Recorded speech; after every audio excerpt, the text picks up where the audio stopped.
harus bangga dengan lapar. Kita harus bangga dengan haus, lelah, letih, lesu, lemah. Karena semuanya itu dicintai oleh Allah Subhanahu wa Ta'ala. Sampai-sampai Syekh Imam Al-Qurtubi di dalam tafsirnya mengatakan innama sumiya Ramadan li annahu yarmau dzunub ay yukhriquha bil a'mal sholihah. Kenapa disebut Ramadan? Diambil dari Ramadan yang madu Ramadan di annahu yarmau dzunub. Ramadan ini membakar dosa-dosa. Ayyuhriquha bil a'mal sholihah, membakar dosa-dosa bil a'mal sholihah, dengan kebaikan-kebaikan yang dilakukan di bulan suci Ramadan.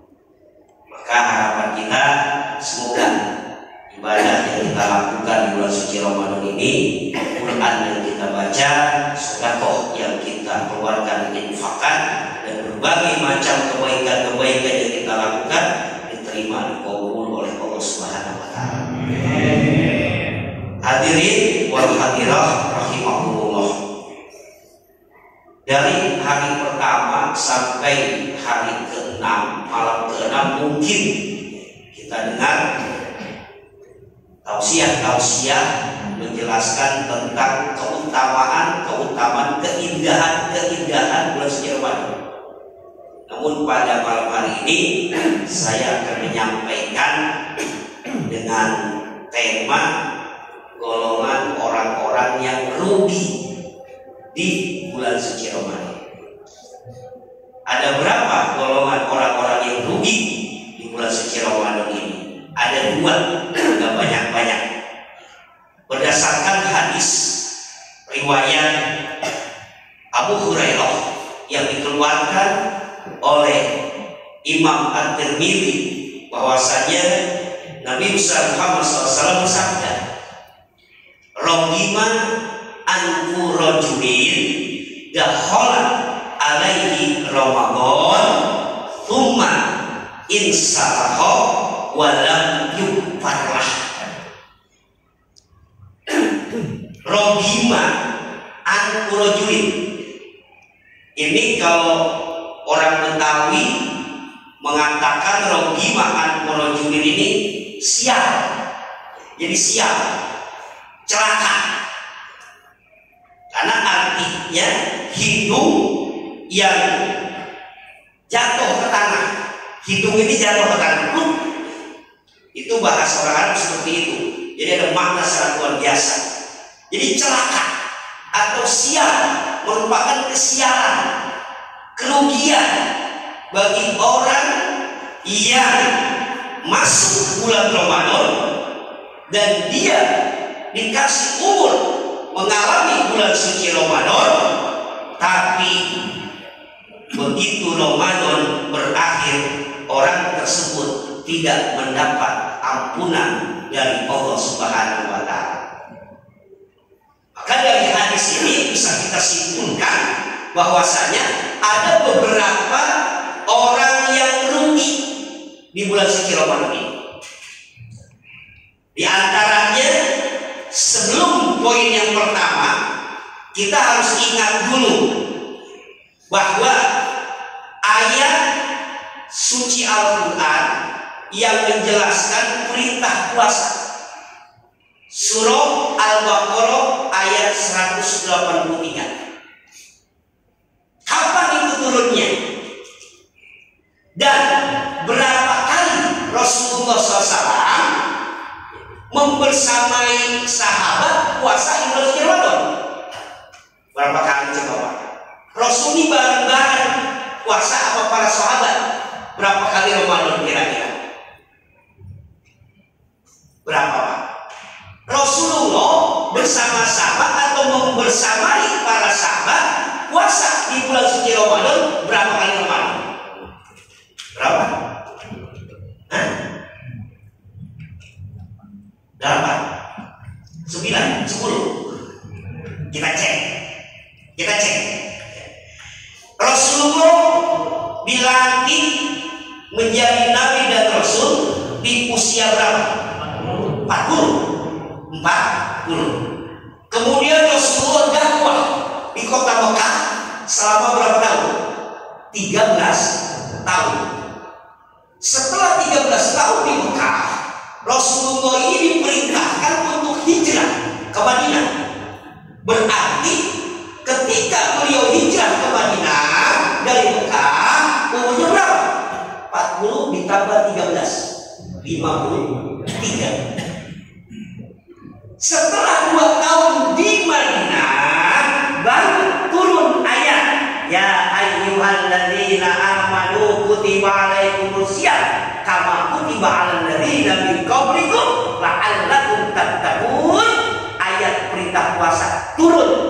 Berarti saat itu umur Rasul berapa? 55. Rasulullah meninggal dunia umur berapa? 63 dikurang 55 berapa? 8 Ramadan. Tuh, 8 kali membersamai Rasul, membersama para sahabat Rasulullah. Nah, di ayat perintah puasa itu akhirnya itulah Allahum tattaqun. Ada perintah puasa, akhir ayat Allahum tattaqun, supaya kalian bertakwa kepada Allah. Setiap ada kalimat kemudian sebelumnya diawali dengan huruf la'ala. La'ala itu kata santri huruf taroji.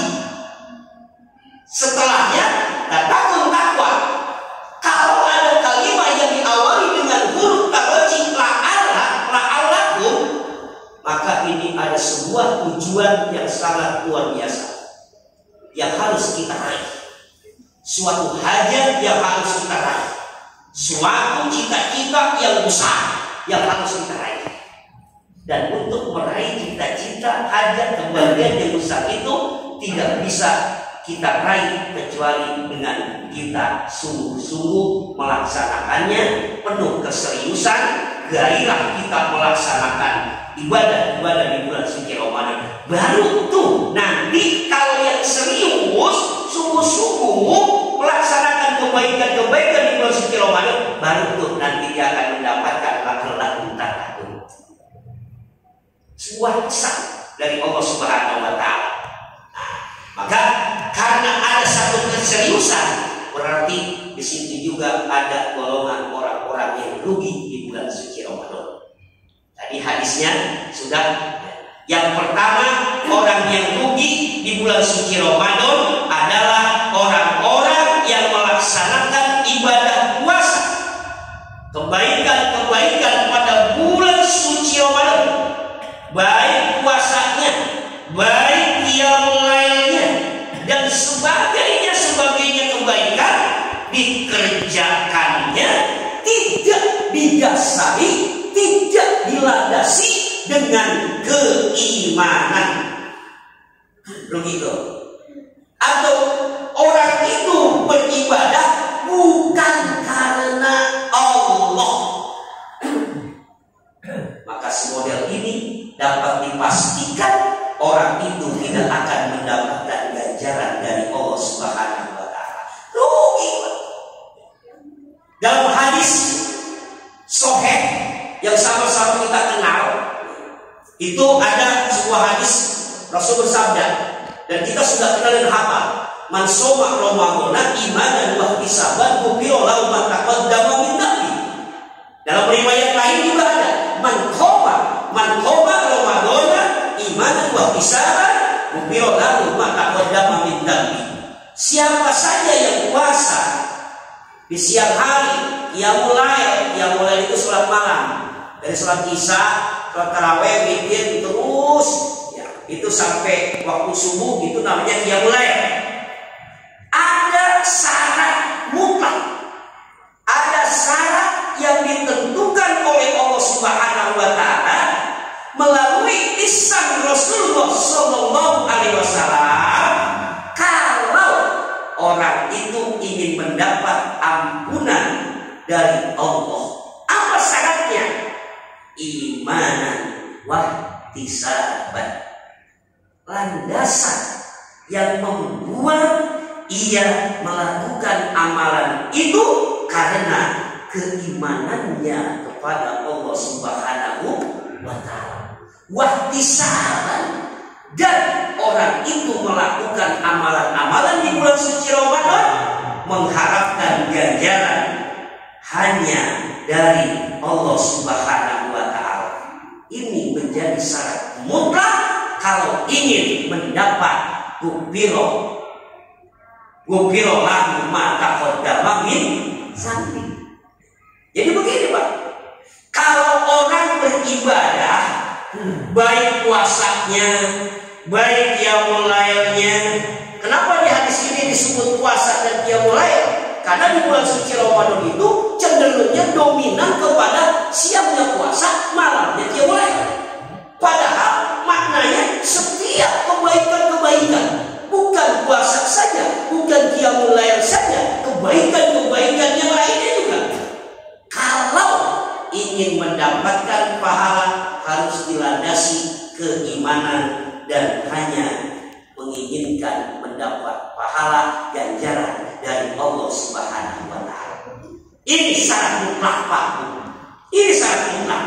Siapa saja golongan yang beramal tidak dilandasi keimanan dan mengharapkan ganjaran hanya dari Allah, jangan ngarepin apa-apa itu dari Allah.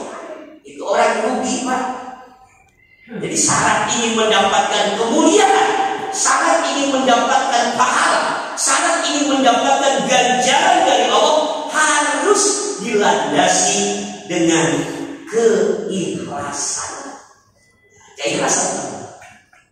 Sebelum saya tutup, di dalam satu riwayat ini disebutkan di dalam hadis Al-Imam Bukhari.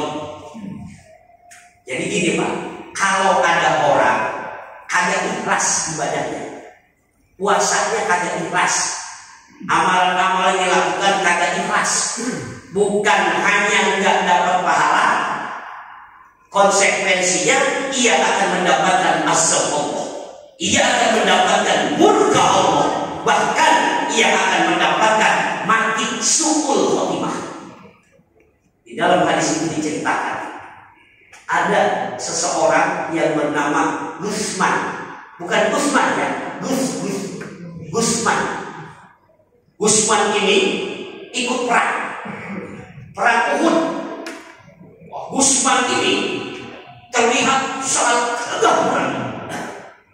Itu di medan perang menghadapi musuh, berapa banyak yang tewas dibunuh sama Gusman itu.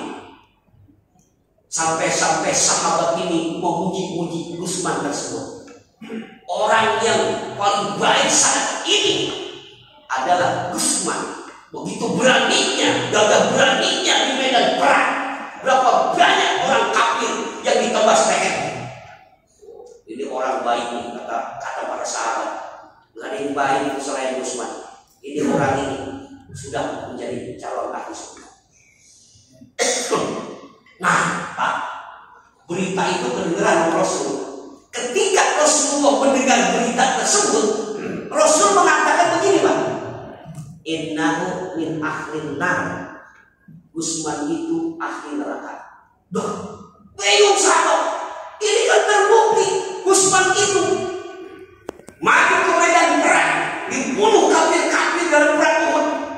Tapi Rasul mengatakan innahu min ahlin nar. Berbeda dengan para sahabat, bahwa Gusman ini ahli surga. Tapi kata Rasul, innahu min ahlin nar. Gusman itu ahli neraka. Wah, sahabat gak ada yang mau nanya. Ada satu orang dilihat Gusman pulang ke rumah, diikutin. Saat itu Gusman memang sedang ada luka dari perang. Diikutin, pas diikutin, sebelum sampai ke rumah ada satu tempat Gusman itu memang merasakan luka yang luar biasa. Kemudian dia itu masuk ke rumah itu, kemudian dia rebahan, pedangnya dihunuskan ke sendiri, dia bunuh diri. Orang yang bunuh diri neraka jahanam karena putus asa dari rahmat Allah Subhanahu wa taala. Orang itu datang ke Rasul, "Ya Rasulullah, ashhadu annaka Rasulullah." Benar ya Rasulullah, Utsman ini ahli neraka. Dia bunuh diri, saya saksikan. Apa yang menjadi sebab Utsman itu sampai bunuh diri? Ternyata pada saat dia dipuji-puji sama sahabat, ada di hatinya, gua ini perang bukan bela agama Muhammad, gua ini perang bela bangsa gua perang ini bela suku gua, kepentingan gua. Tuh, bukan karena Allah. Itu yang menyebabkan innahu min ahlina. Maka sama-sama yuk kita niatkan, kita ibadah di bulan suci Ramadan ini ikhlas karena Allah Subhanahu. Imanan wa tisabat. Tidak ada tujuan apa-apa, hanya kita dasar kita keimanan dan kita pengen pahala dari Allah Subhanahu wa taala. Itu yang pertama, orang yang rugi. Yang kedua yaitu orang yang rugi, golongan yang rugi di bulan suci Ramadan. Insya Allah tanggal 24 malam apa ya? Malam Senin yang akan datang kita berjumpa lagi dan kita akan saya akan menyampaikan yang dua orang yang rugi di bulan suci Ramadan. Itu saja. Semoga bermanfaat. Wassalamualaikum.